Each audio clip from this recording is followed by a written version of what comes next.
company-owned facilities and vehicles. So think of that as fossil fuel consumption and natural gas consumption within your organization. We'll also talk about Scope 2 emissions when designing and advising organizations on their decarbonization roadmaps and strategies. And within the Scope 2 aspect area, we are largely talking about purchased electricity.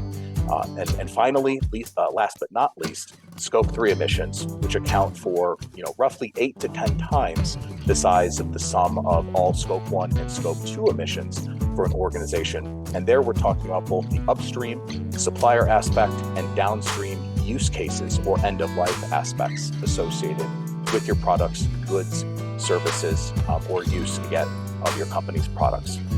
So within the terminology of Scope 1, Scope 2, and Scope 3 emissions, there are specific solutions and technologies and approaches that can be adopted for one or all of those focus areas within your organization. So again, if you have not begun to assess or inventory your emissions or activities in terms of Scope 1, Scope 2, and Scope 3, again, there are some great knowledge resources and partnerships and advisors that can support you in navigating not only this terminology, but how to assess your impacts and opportunities across each of these areas.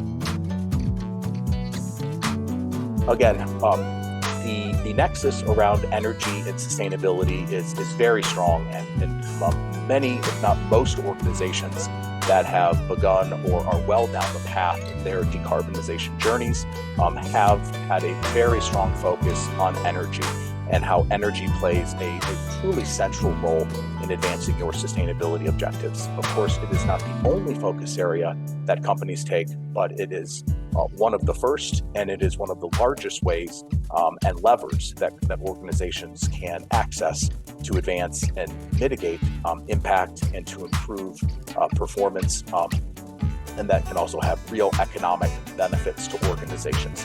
Those economic benefits can come in the form of risk lending rate, and the access to capital that's based on GHG goals is a new milestone we're seeing, and companies should keep that in mind as they're thinking about their long-term journey. So I wanted to go through what an example looks like, and I want to break a myth that sustainable projects are always on the cost side of the ledger and not the profit side. So if we look at some journey across the road here, we're going to actually stack some solutions.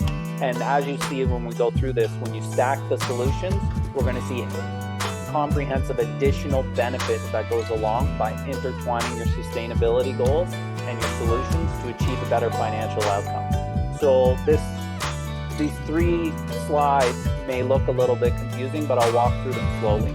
So generally speaking, we're on the far left under the original load.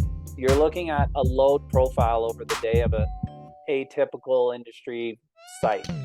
Now, if we look over that, you're going to see the load going up and hitting a peak demand at some point during the day. Generally speaking, that's going to be mid-afternoon, but it could be different for your particular industry. And we're going to look at the first solution that a lot of folks have been implementing for a long time now, which is putting solar.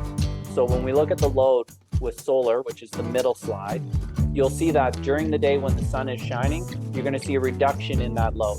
Now, the advantage is you get a lot of reduction, hopefully during your peak hours when solar is there. Hopefully you're actually getting a low rate relative to solar to what you're purchasing in the market, and you're getting stability in terms of cost on that solar rate relative to what you're buying in the market right now with all the fluctuations and variability in electric prices.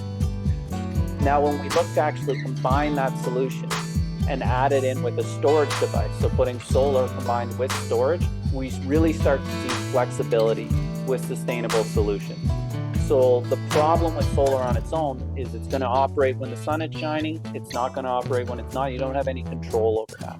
When you combine your solar with the storage, you can start to use those solutions to really maximize the financial benefit of the sustainable solution, as well as how you're going to cycle that storage device.